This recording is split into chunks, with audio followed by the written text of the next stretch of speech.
பிரியமானவர்களே, இயேசுவின் நாமத்தில் உங்களுக்கு என் அன்பின் வாழ்த்துக்கள். ஆண்டவர் இயேசு கிறிஸ்து உங்களுடைய மன விருப்பம் என்னன்னு அப்படி கவனித்து பார்த்துக்கிட்டே இருப்பார்.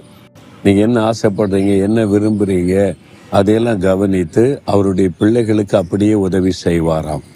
20ஆம் சங்கீதம் 4ஆம் வசனத்தில் பாருங்க, கர்த்தர் உமது மன விருப்பத்தின்படி உமக்கு தந்தருளி உமது ஆலோசனைகளை எல்லாம் நிறைவேற்றுவாராக. உங்களுடைய மன விருப்பத்தை ஆண்டவர் தந்தருளி உங்களுடைய விருப்பத்தை நிறைவேற்றி உங்களை ஆசீர்வதிப்பார். ஒரு சமயம் ஒரு வாலிப மகள் எனக்கு ஒரு பெரிய கடிதம் எழுதியிருந்தார்கள். கல்லூரியில் படித்து முடித்த அந்த மகள், எனக்கு அப்பா அம்மா இல்லை, தாய் தப்பனை சின்ன வயசில் இழந்துட்டேன். எங்கள் நெருங்கின சொந்தக்காரங்க தான் என் மேலே இறக்கப்பட்டு என்னை படிக்க வச்சு கொண்டு இருக்கிறாங்க. சில நேரம் அன்பாக இருப்பாங்க, சில நேரம் கடுகடுன்னு கஷ்டமாக இருக்கும். நான் ஒரு தேவைக்காக போய் அவங்கள்ட்ட தான் கையேந்தணும். அப்பா அம்மாவாக இருந்தால் உரிமையாக கேட்க முடியும். நம்ம மேலே இறக்கப்பட்டு வச்சு காப்பாற்றுறாங்க, உரிமையாக கேட்க முடியாதில்ல. அதனால் பயந்து தான் ஒவ்வொரு நாளும் வாழ்ந்து கொண்டிருந்தேன். ஆண்டோடைய கிருபையில் நான் விரும்புகிற மாதிரி நல்ல படிப்பு படிச்சுட்டேன். போஸ்ட் கிராஜுவேட் முடிச்சிட்டேன்.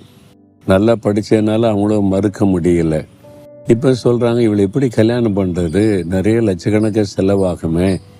அதனால் யாரோ ஒருத்தருக்கு நிறைய பெரிய படித்த வசதியான மாப்பிள்ளை பார்த்தா தானே நிறைய காசு கொடுக்கணும், யாரோ ஒரு கல்யாணம் பண்ணி கொடுத்துடலாம் அப்படின்னு சொல்லி பேசுகிறாங்க. இந்த மகள் வேதனையோடு கடிதம் எழுதியிருந்தாள். எங்கள் அப்பா அம்மா இருந்தால் நான் அவங்கள்ட்ட போய் சொல்ல முடியும் என் விருப்பத்தை, என் ஆசையை. ஆனால் இப்போ நான் ஒன்றுமே சொல்ல முடியாது. அவங்க என் மேலே இறக்கப்பட்டு என்னை படிக்க வச்சுட்டாங்க.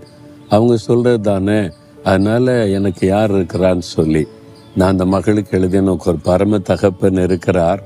இயேசு அவன் விருப்பத்தை நிறைவேற்றுவார். நீ விரும்புகிற ஆண்டவரிடத்தில் கேளு, சின்சியராக ஜெபம் பண்ணி விசுவாசத்தோடு ஜெபம் பண்ணி ஆண்டவர் அற்புதம் செய்வார் என்று. சில மாதம் கழித்தது. திருமண அழைப்பிதழோடு அந்த மகளிடந்து ஒரு கடிதம் வந்தது. அவர் சொல்லியிருந்த, அங்கிள் நீங்கள் சொன்ன மாதிரி நான் இயேசு கிறிஸ்துகிட்ட போய் என் விருப்பத்தெல்லாம் சொல்லி ஜெபம் பண்ணினேன்.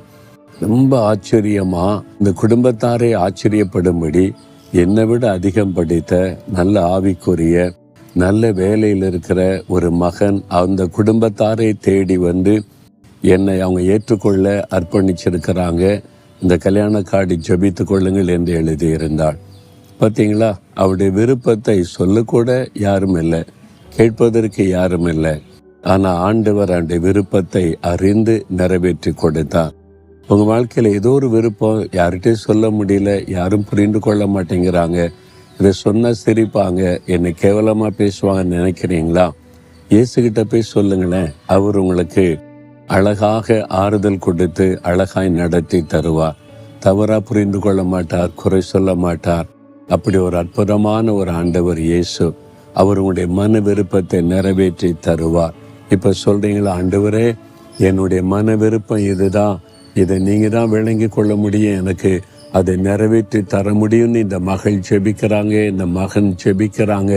அவங்களுடைய விருப்பத்தை நிறைவேற்றி கொடுத்து அவங்கள மகிழ பண்ணுங்க. இன்றைக்கு அவருடைய விருப்பம் நிறைவேறட்டும். இயேசுவின் நாமத்தில் ஜெபிக்கிறேன்.